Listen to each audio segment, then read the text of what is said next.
Hello everyone, I'm Rafa and this is my home studio. Welcome. I want to show you today this painting and this painting.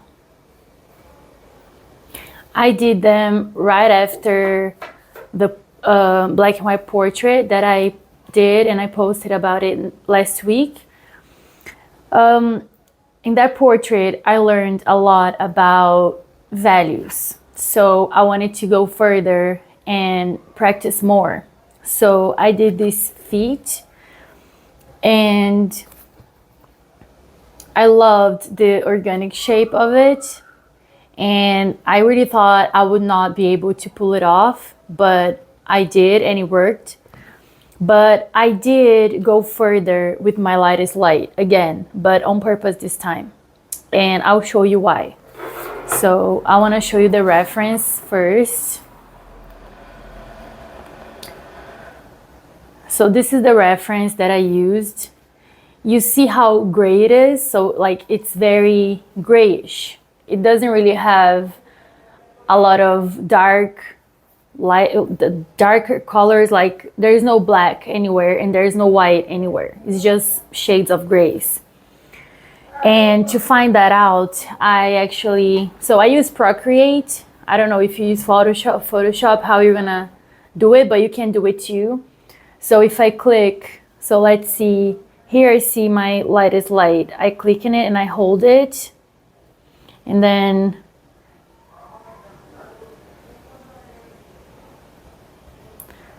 this is my lightest light. Actually, it's a gray. This is the white. See the difference? So when I did everything gray, like the reference showed me, it kind of lacked something, that like something was missing, I felt. So I was like, okay, so what if I just make my lights a little bit lighter and just pinch in some places just to make it pop. And I did, and it didn't really pop until I did that to the darkest shadows too. So here I actually used pure black a little bit, and that made everything pop. But you see how I did that with intention?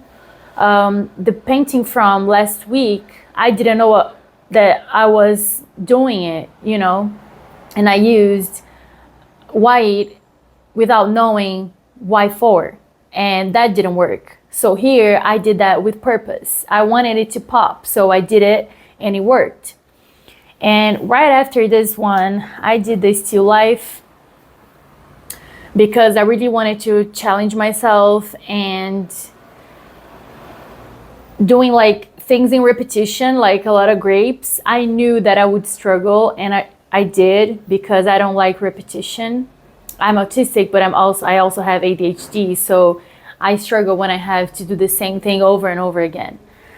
And the shape of this jar too, like it annoyed me because it's not very organic. And I understand now that I like more organic shapes, like with the feet, where it can just travel through the canvas.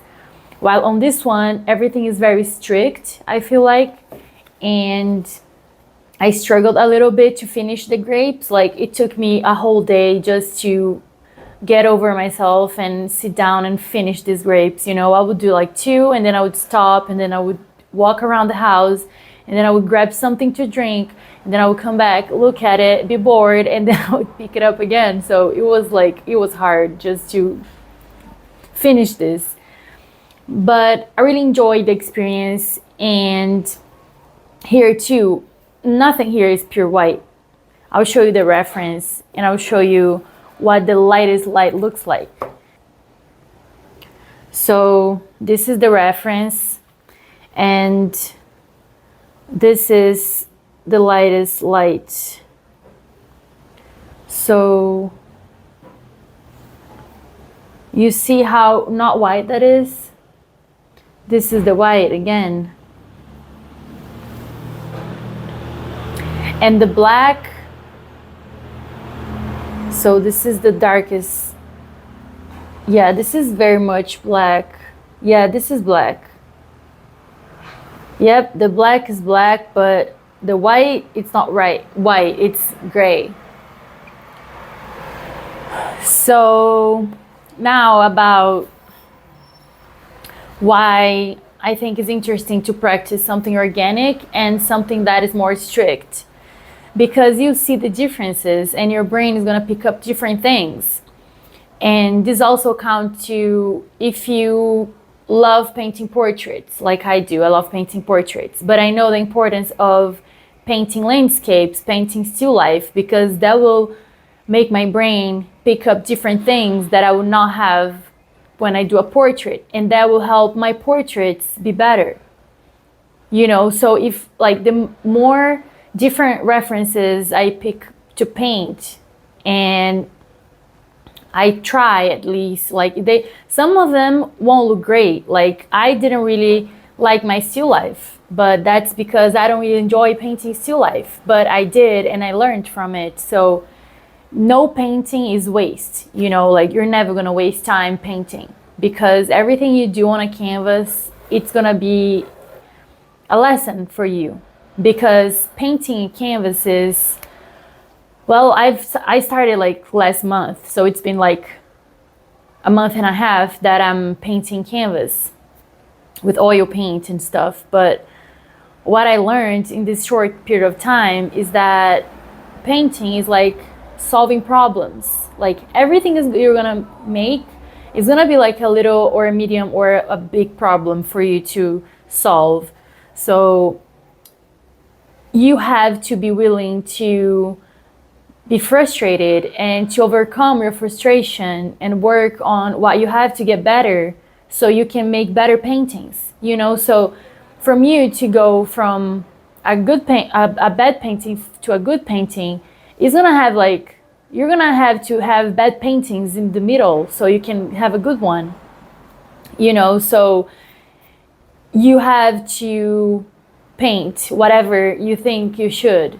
You have to do exercises that you don't like, but at the same time, you have to do things that you like. Some exercises in oil paint I find very challenging because you have to let go of strictedness, like you have to let go of control. You have to, I don't know, like there's exercises where you should like paint with the canvas upside down, where you should use your non-prominent hand. Like if you use your right hand, you should use your left hand. Like there's some exercises that it's scary, you know, like I have not tried it yet, those, but I tried other ones.